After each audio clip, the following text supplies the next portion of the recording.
if you don't have that pigmentation reflecting through the teardrops, it doesn't look right. Yeah, right? It's the shine. Like you've seen it here, right? You've seen the pigmentation reflecting off the water's clear.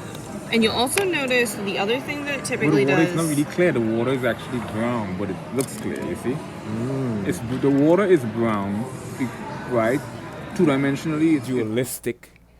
Hence the reason they call it a wave-particle duality in light, because duality means rigid distinctions. You know, duality and contrast to polarity.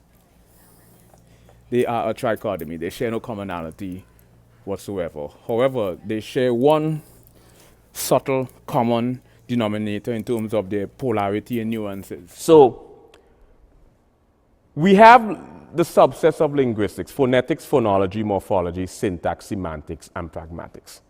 We're going to talk about phonetics shortly. Phonetics has three subfields. One is articulatory phonetics, which deals with how sound is produced from the vocal cords. You have acoustic phonetics, which deals with how sound travels from the source to the observer. And you have auditory phonetics in terms of how sound is interpreted by the receiver. In phonology is intriguing because in phonology you have two different branches. You have segmental and suprasegmental features. Suprasegmental features, also known as prosody. Suprasegmental features